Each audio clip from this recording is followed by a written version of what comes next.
Okay then. See you. Yeah, I'll be there at 15 past 5 tomorrow. Yes. Thank you. Thank you then. Bye. എന്താണ് book ചെയ്തത്? Sorry. ത്രെഡിങ്ങിന് book ചെയ്തോ? Threading.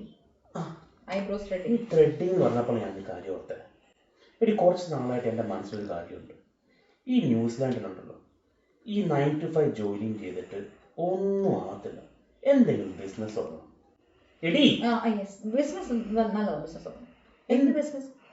ഒരുപാട് business ഉണ്ടല്ലോ. ഇപ്പോൾ ഉദാഹരണം പറഞ്ഞാൽ threading, waxing, beauty parlour.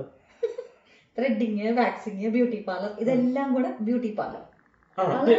Beauty parlour വളരെ പുതുമയായ ഒരു ആശയമായിരിക്കും. എടാ, മുട്ടിക്കൂടെ ബ്യൂട്ടി പാർലേഴ്സ്, എസ്പെഷ്യലി ഈ നോർത്ത് ഇന്ത്യക്കാരുടെ പഞ്ചാബീസിന് എന്തോരം പാർലേഴ്സ് ആണെന്നറിയോ? മോളിൽ പോയാൽ അതേ ഉള്ളൂ.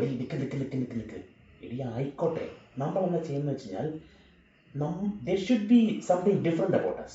നമ്മൾ ഇതിന് സ്പെഷ്യലൈസ് ചെയ്യണം. ഉദാഹരണം പറഞ്ഞാൽ നീ ഇപ്പം ത്രെഡ് ചെയ്യാറുണ്ട്, മറ്റേ വാക്സിൻ ഉണ്ട്, പിന്നെ മറ്റേ മോത്തേജ്, ഒരുപാട് ഐറ്റംസ് ഉണ്ട് ഈ ഒരു വലിയ ട്രീയുടെ അടിയിൽ.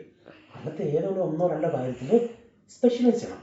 ഇപ്പം ഞാൻ പറ്റേ, എനിക്കറിയാം എന്നെ തന്നെ. I know myself, I know what I can do. എടി ബ്രസീലിയൻ, ഞാൻ പൊളിക്കുവാനത്. നിനക്കറിയോ, എപ്പോഴും എൻ്റെ മനസ്സിലുള്ള ഒരു കാര്യമായിരുന്നു. എൻ്റെ മനസ്സിൽ ടാഗ് ലൈൻ വരെ ഉണ്ട്. ആ ബിസിനസ് ആണ് നമ്മൾ തുടങ്ങണമെങ്കിൽ. പറയട്ടെ, come like a forest, go like Everest. കാട് പോലെ വരിക, തണുത്ത് മർദ്ദിച്ചു പോവുക.